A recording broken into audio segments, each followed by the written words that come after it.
I am super excited to bring to our podcast show today someone who I have wanted to interview. I met this person last year. I was speaking on stage, and she was also speaking on stage, and I met her at an event in LA. And in meeting her, I realized this woman isn't just about celebrity status. She has so much going on. She's an entrepreneur, she's a mother, and her whole focus is on, really the science of health and fitness and well-being. As many of you know, I am incredibly intrigued by the science of how we work, what has us tick, what makes us operate, which gives me access as a consultant and a coach to helping people with understanding behavior patterns that might be getting in the way and shifting our perceptions of what's really happening. In times of incredible uncertainty, like the current experience with COVID that we're all undergoing right now, what we want to do is bring forward evidence-based material that allows us to understand how can we create a better version of ourselves, or just even, reinventing who we are right now from the experience of, wealth, health, beauty, what elements that we need to impact to stay on top of our game. And a lot of that is our mindset and our perspective. Jillian Michaels is the woman that I'm going to be introducing in a couple of minutes. I'm very excited to be able to interview her. And Jillian, for those of you who don't know, she is one of the world's top fitness and well-being gurus. She's a celebrity on The Biggest Loser. She's touted as one of the most challenging fitness and well-being coaches. She has a lot of incredible programs. Her podcast is also incredible. When you stop listening to the CoachC podcast, I invite you to go over there and listen to that one. And the reason that I'm really excited to speak with Jillian is because I want to understand her take on resiliency. How do you become resilient as a human? How do you become a better version of yourself today, just slightly than the one you were yesterday? And what kinds of challenges do we all face? And some of the questions that I'll be asking are really exciting and intriguing. And one of them specifically is about why is it so hard when we stop doing something that is good for us and we know it's good for us? Why is it so hard to get back on the bar, get back on that balance beam, get back on track with those habits and practices like exercise and meditation and yoga and fitness, or just daily things that we know are really healthy, but we want to make an impact in that? So without any further ado, I'd really love to introduce to you our guest today on the show, which is Jillian Michaels, fitness guru and all-round phenomenal human. Jillian, I'm so excited to speak with you today. Last year, we were a mega success together, and that is where we met. And one of the things that has struck me the most is your incredible deep dive into the science of all things that you touch. So I am a master coach, and I have been consulting and coaching business leaders and executives for over 27 years. And in doing that, one of the things in the last several years is really getting into the science of why do we behave the way we do? What causes that? Exactly. I love that, right? You didn't expect that so early this morning. Yeah, no, but you're right, because oftentimes the steps to achieve our goals are pretty straightforward. Let's take weight loss, right? Eat less, move more. It really, I can get as nuanced as you want, but it does not need to be more complicated than that. No. So if it's so simple, why is it so hard? Yes. And that's where it comes back to exactly what you're referencing. Yeah. And it really comes to the way we're wired, how we think, and really shifting that. And it takes something. It actually takes being really conscious of that kind of automatic way of being, or what I call our default position. And I have noticed over COVID that some of the practices and habits that I really strive for, meditation, getting up really early in the morning, getting my exercise in, doing all of those things, some of that in the beginning, it was hardcore. I was like, this has to happen. Dress for success every day. I dress up and put my lipstick on every single day. Drink lots of water. But what fell off was something that is really critical to me, which was my exercise routine. So daily meditation, yes, but that, 7 to 20 minute workout in the morning, I needed to really push harder or strive, or I was doing it less frequently because I was working more. So tell me, when people fall off, why is it so hard to get back? Something that we I link it to physics. It's like a body in motion tends to stay in motion. And I mean, it's also a metaphor, right? So when you have the momentum going, psychologically, you're motivated, right? So you're already going, your head is in the right space.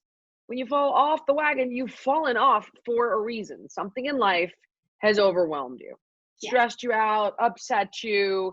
There's something going on. So you're still likely in that headspace when you're trying to get back on the wagon. You're like, oh, I'm so overwhelmed. Life is driving me nuts, but I gotta get back on the wagon. It's like, that's why it's so difficult, because whatever overwhelmed you is usually still there or still going on. So you have to find a way to overcome it and circumvent it. And that is part of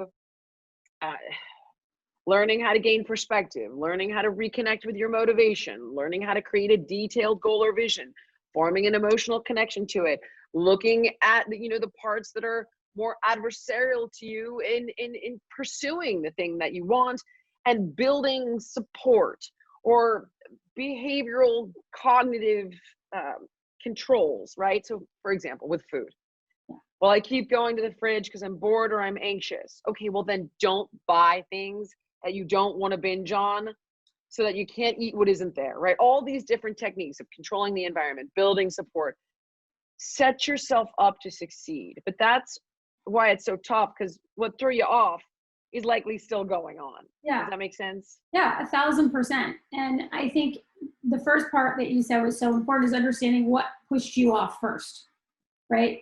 And then you can't go back. Have you noticed? When I work with my clients, and I'm sure you're finding the same with yours, you can't go backwards because it's gone. So trying to get back to a place that either, was serving you, but you're trying to get back somewhere, you can't. It's gone. It's in the past. So if you don't have, and you articulated it so well, if you don't create that vision, that why, and it right now during this time, it pretty much has to be a moment by moment recreation of why. Why is this important to me? Why does this matter to me? What is my vision? And it's okay, in my world, and you tell me your thoughts on this, maybe some days I'm not going to be as clear on my vision right now during this chaotic, turmoilous time, but there are things that I can do to recreate that. So to invent a new future. So tell me more about how you help people and yourself, including your family. You're a mom. I'm a mom. I have 3 of them. It's insanity.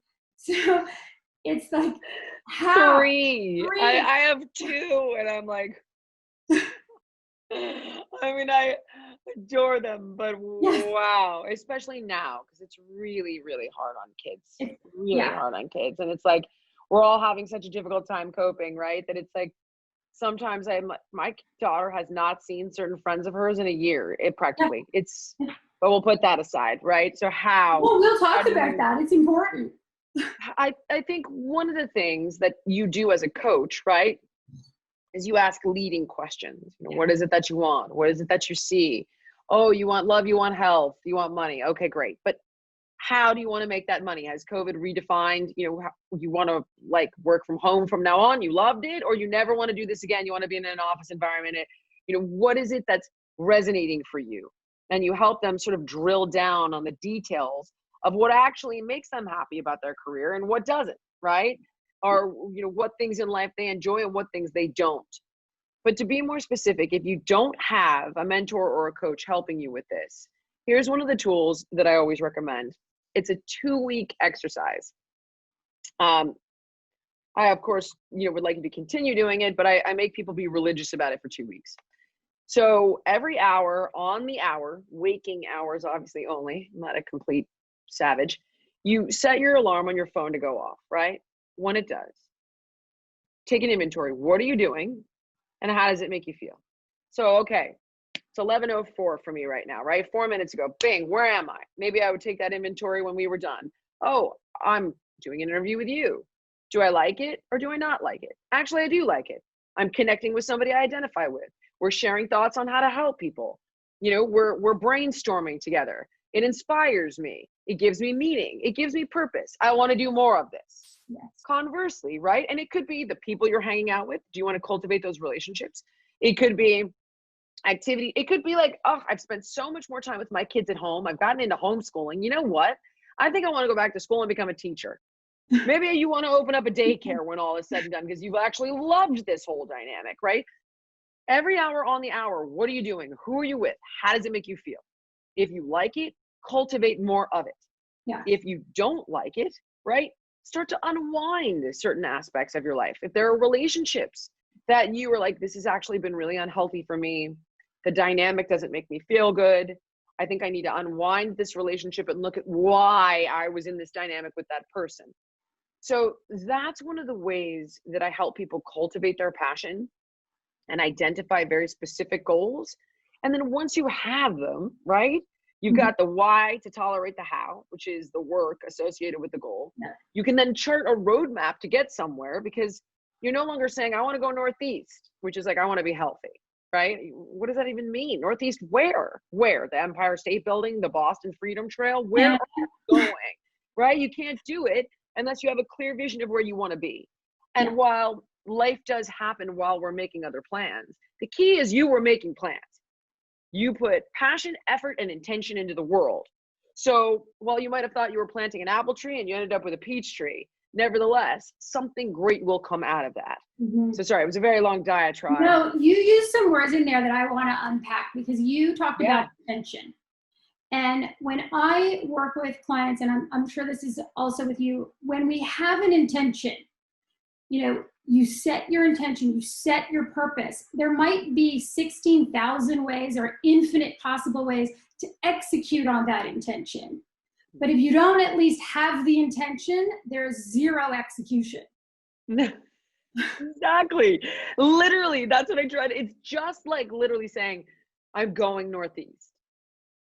Where? Like, northeast is huge. Where are you going? And it's like, it's very much, that's what health, that's what money, that's what love, it's northeast. Like, what does health look like to you? Is it a 2-piece instead of a 1-piece? Is it, meeting your great grandkids? Is it running triathlons to raise money for breast cancer research because you lost a loved one? Is it looking great in your wedding gown? I don't care what the answer is. What is it? Because when you have that specific vision, you form an emotional connection to it that allows you to tolerate the work and the sacrifice associated with achieving it. And we can literally say, okay, great. What size is the wedding dress? It's a 4. Where are we now? We're an 8. We got to lose 10 pounds to get into the 4. What's our time frame? Okay, it's 3 months. Great. 10 pounds, 3 months, 1.5 pounds a week. Like, you can very literally break down that goal into bite-sized achievements. So I call it actually a goal pyramid, right? So the top goal goes here, and then we break down what needs to happen right now, this week, this month, to get to here over time. Otherwise, it's so overwhelming. Yes. But if you don't even have the top of the pyramid and it's just northeast, forget it. Game over. It's not going to happen. Nope. I love that. I recently read one of your blogs, and I think you wrote it a couple of years ago on meditation. And I want to talk a little bit about that because during this very chaotic time, I have been a lifelong meditator. So I use that practice and tool throughout my life. And I have a very racy mind. I'm an entrepreneur, just like you. It's like, let's go. We're going. We're doing stuff all the time, right? So meditation is really hard when you have that brain. When you're wired, like constantly go, like, let's strive, let's do all this great stuff. I wanted to understand, so have you, and I know you know the power behind meditation, and I'm not sure whether you're practicing it currently or not, or whether you're struggling with it, if it's one of your challenges to get your mind to just always is. down. Yeah. So, always. It is hard for me. It just like everything you said, for sure. And so over COVID, I launched a new program called Braintap Coach. Have you heard of brain tapping? No, I have not. I'm now completely intrigued. You're going to be excited about it. So this is the headset. I've It's seen got, things like this, right? And there's yeah, light, yeah, sensory deprivation, sort of. it's isochronic tones, binaural beats, the lights in the ears and the eyes, and then it's got Yes. guided visualization. So Yes, there's I've heard 4 about this. I heard it's elements awesome. of this to actually get you all of the brain benefits of meditation. So you want to get your brain to go through all of the wave patterns so you can reset, reboot, revitalize as fast as you possibly can.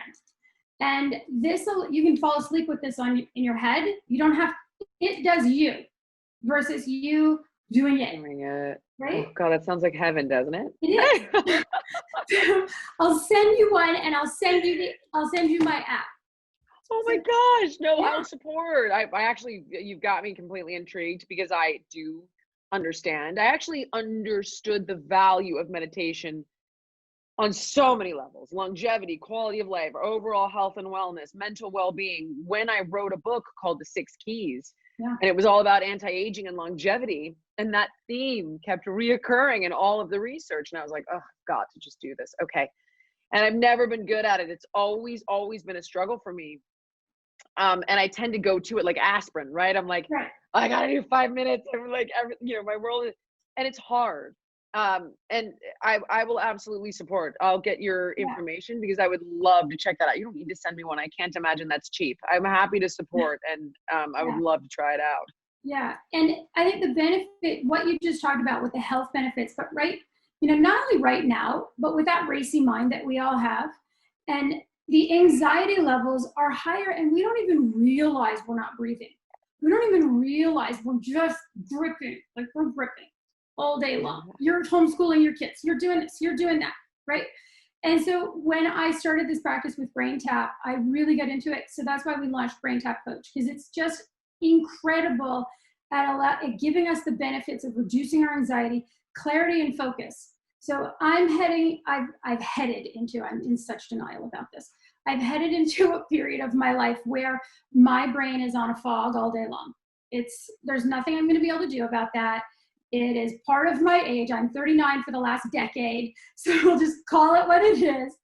And that brain fog, are you experiencing brain fog? Do you know what I mean by, it's like, what was I doing 2 minutes ago? Are you struggling with that? Because I certainly am. Okay, so here's what I think about that though, because I've had this most of my life, or my adult life. So I wouldn't link it to age. I find, and I've actually talked to like a couple of neuroscientists about it,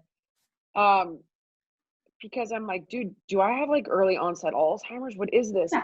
And the reality is that I think people also who go, your brain can only handle so much information at one time, or over time. We can only hold so much information. So in fact, one of them explained to me about holding on to a memory. And he's like, I want you to think about a memory. Like, you take out your phone and you decide you're going to take a video of something. You've now consciously said, I want to remember this. Right. You're then recording the memory with your phone, and then you save it. And because I'm like, where are my keys? Well, I never stopped to think I put them. I was on the phone. I wasn't stopping to be like, where are my keys? Where did I put my keys? Make a note to remember my keys. I'm busy like on the phone, and then my kid's calling me, and then I know I'm running late for an appointment. The keys, they weren't even on the radar. Right. So I find that I'm sure there are many skills for individuals who live like this. And maybe this is one of them. I just decline to connect it to age, only because I do think it's in large part lifestyle. When we're just so busy and taking on so much, I find it challenging. I'm really willing to let it go that it has anything to do with my age. I'm really willing to let that go. I don't need to hold on to that. I'm good. Christine, I'm telling you, yeah. My whole adult life, like, people will come up to me, and this is a terrible quality of mine, and I'm ashamed of it. But like, somebody brought something up to me the other day, and they're like, "Oh, remember when I watched my daughter? Remember when I watched that movie, Mom, and I had nightmares?" I was like, "Honey, I never even heard of that movie." Yeah. I was like, "Oh my God, sweetheart! Not only do I not remember that, I don't even know the movie you're talking about." And I think your brain just prunes. It's like, I don't need this. I don't need this. This is not important. Let me clip that, and there are different strategies for sure to hold on to things that are important. And I'm totally open to this being one of them. Yeah. Yeah. So it's one of the things. It also helps me build resilience. I'm super into resilience right now. And I know that's a big thing for a lot of people. It's not about that we're going to go through crap. We're going to go through crap. It's how adaptable in those moments are we willing to be while we're going through all of that. And, your programs and your podcast, incredible. So when people are done watching the CoachC podcast, I highly recommend the Jillian Michaels show because it is so on point. And I really appreciate the work that you're doing because it spans a lot of different topics, and it's not inside of your typical and traditional health and wellness conversation. It's so refreshing, and I really appreciate that. Thank you. Thank you so much. I really appreciate it. Yeah, thank you for today. I'm really excited. It was great to meet you again for the second time last year and now this time. And Jillian, I'm looking forward to speaking with you more and to checking out Braintap and really helping women and business owners, entrepreneurs build a lot of resilience. I would love that.